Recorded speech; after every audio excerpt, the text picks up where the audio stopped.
Oscar Bevis for the Stomping Ground, powered by Wow Hydrate and available on the zone. Mr. Ben Davison, it's good to see you, mate. Only in boxing could we have seen each other early hours of Sunday morning in Riyadh, and on Tuesday we're back in Harlem. Yeah, that's it.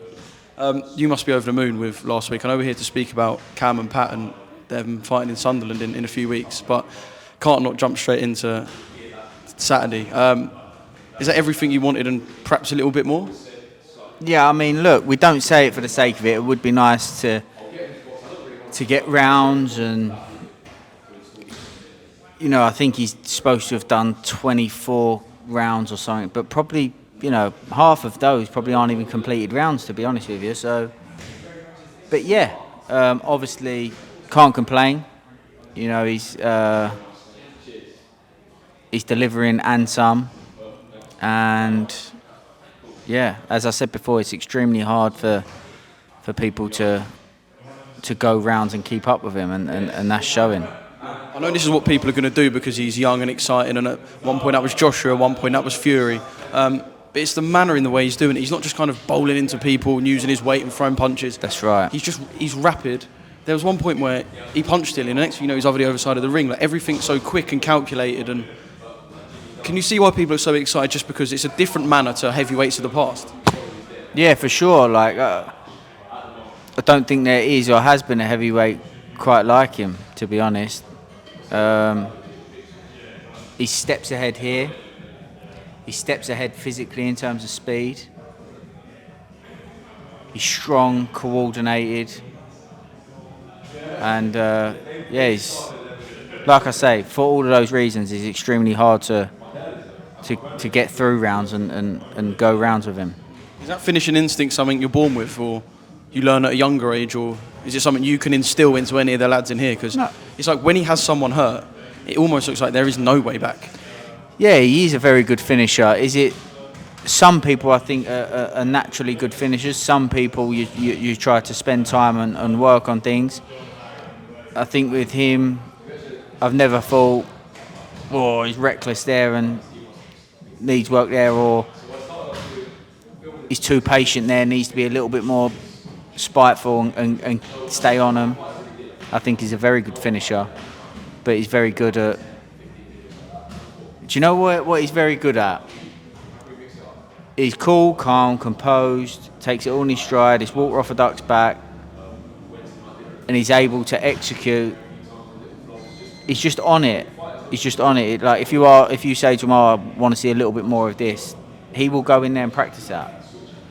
If you say to him, if you're working on something, he's going to spend extra time himself, shadowboxing the next day, next session, working on it. And it frustrates me when people go, talented. Talented in what way? He's a hard worker. He's been a hard worker. And like when he said the other day about been a long training camp to create a performance like that, he spent probably over half his life training in boxing, preparing to have moments like that. So it's not talent, it's hard work, and he's a very hard worker and deserves everything he gets out of the sport. Yeah, I love the way there was kind of no overreaction afterwards to the win. I will quickly ask you about Dillian. There's always murmurs going around, little rumours flying here and there on fight week. Okay, this is not Dillian in his pomp, this is still Dillian Whyte.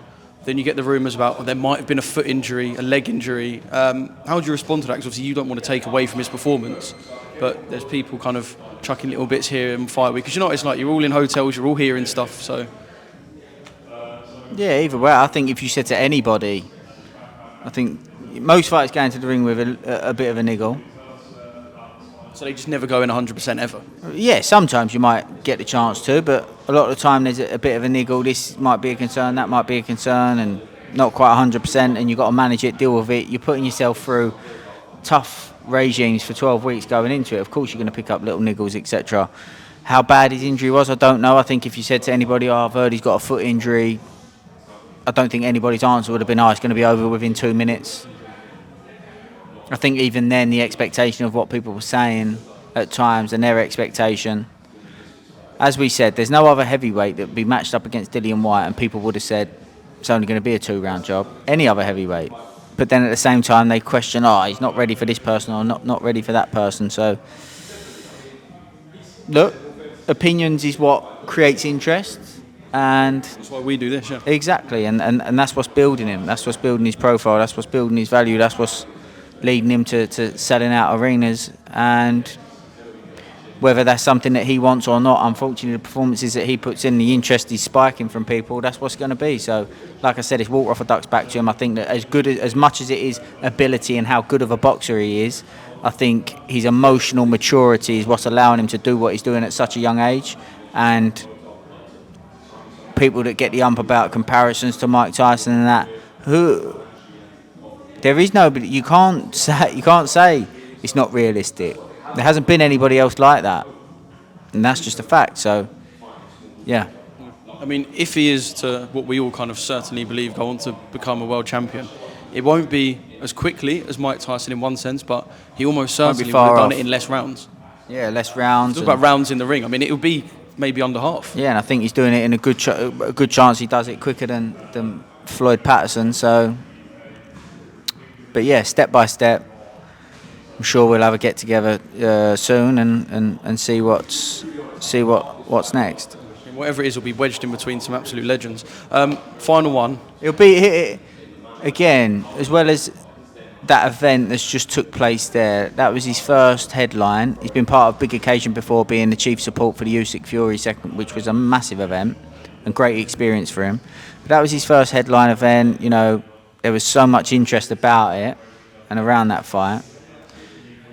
It's his first time now experiencing getting past that as well, and there'd be a lot of emotions, probably a little bit of a come down, but the first time he's probably experiencing that, and it's all great experience for him. So yeah. My final one on Moses was going to be the post-fight interview after. I was actually walking out listening to it to do a little bit of work, and I just heard Ade go, right, I'll give you some names. I was like, here we go. Basically listed off the top guys, and Moses just went, basically, do you think I can? Put them in front of me. So if we include in that Oleksandr Usyk, genuinely, could Moses be fighting Oleksandr Usyk in fight number 14 of his professional career? Possibly. Turkey's made it clear that that's what he wants.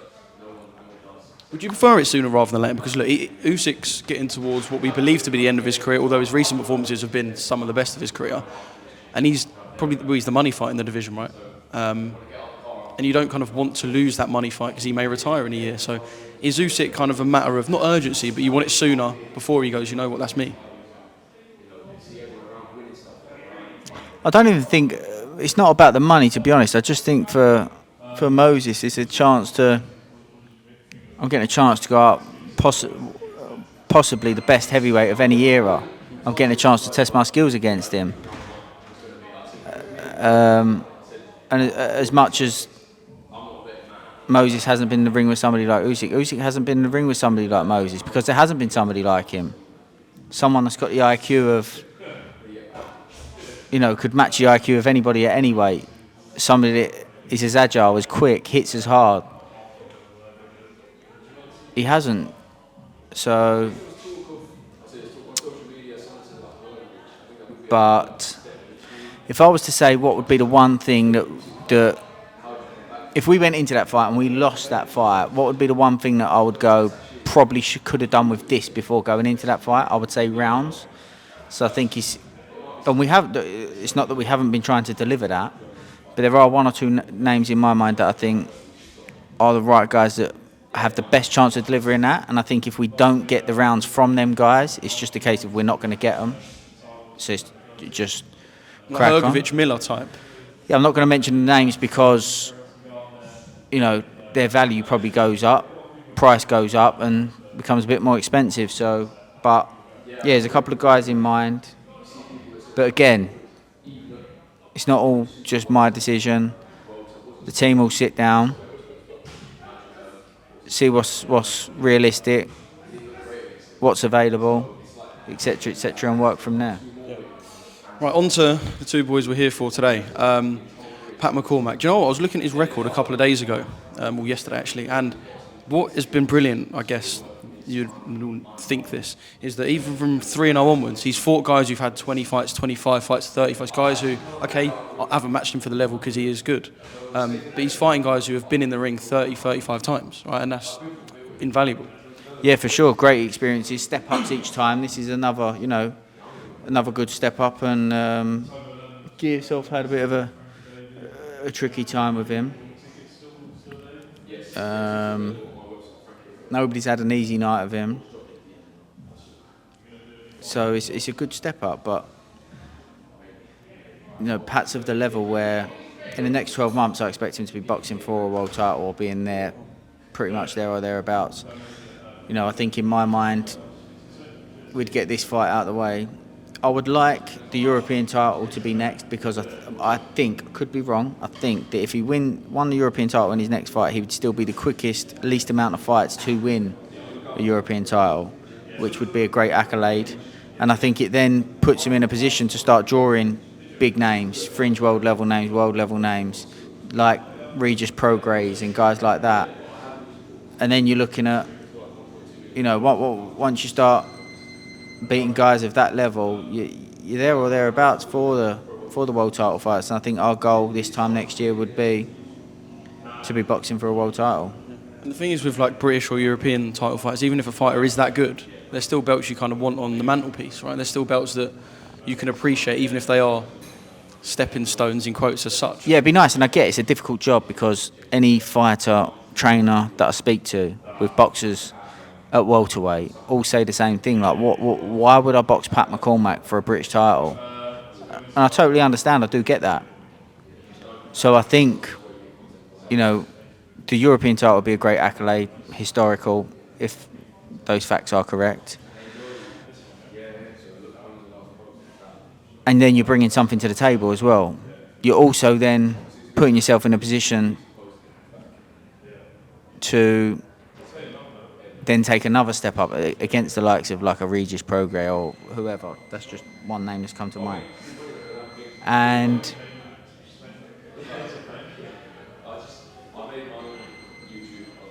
I think that then you're beating guys and soaking up all that experience off of guys like that. That's just as important as these British title fights, and that great to have had, but I think it's just about getting as much experience as quickly as possible, getting some names under his belt to soak up experienced names to soak up that experience, and then you're ready to go. His skill set is not shy. He could get in the ring with anybody at his weight class and wouldn't be out of place right now. So just about soaking up as much experience as quickly as we can, and then he's ready to go. Cameron Vong, so first fight under yourself and this gym on September the 6th in Sunderland, so back in and around the northeast where he's from. There's been a lot of the Gavin Gwynn talk. We even had Charlie doing kind of a mini face-off of Gavin and Cameron, and everyone's enjoying that.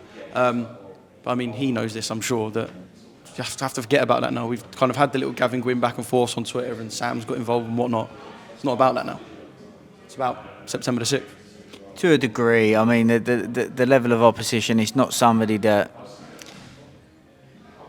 It's probably not somebody that spikes much interest from Cameron, do you know what I mean? It's not someone that...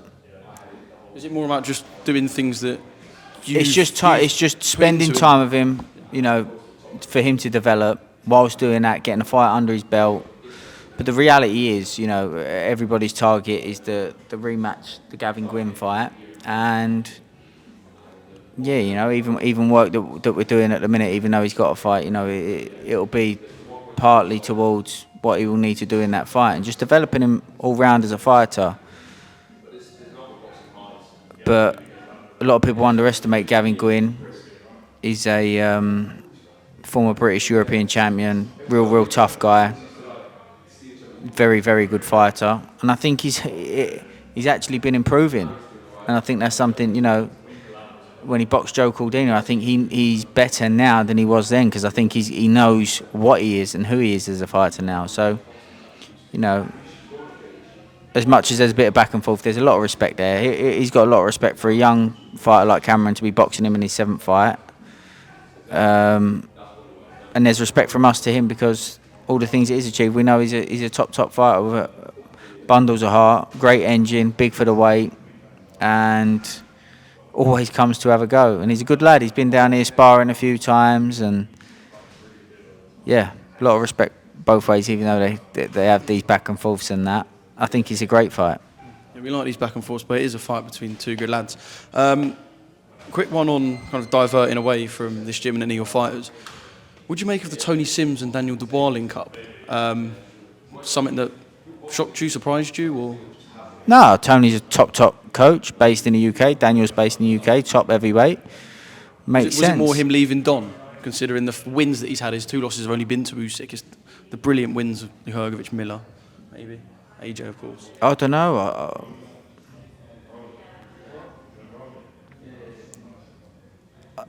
I think Usyk was a bit better in the second fight, but I think Daniel was worse in the second fight than he was in the first fight.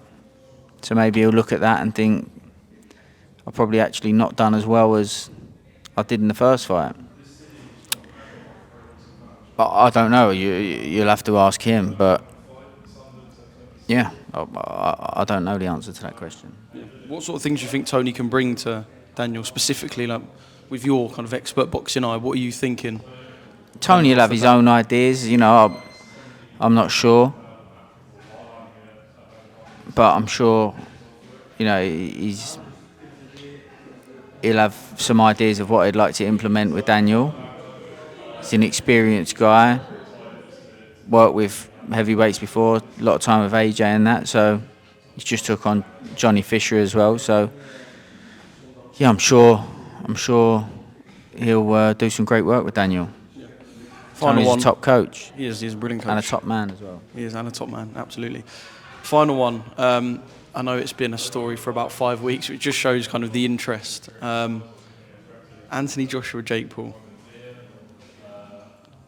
Just general thoughts, because if I'd have said this to you a year ago, you'd have gone, well, Jake's done well, hasn't he? If I'd have said this to someone 5 years ago, they'd have gone, what? So I don't... Yeah, but at the same still time, trying to make sense of. At the same time, you can't judge people from where they've come from, because everybody gets to certain different places in life and reaches the top, all with different walks, different backgrounds, etc.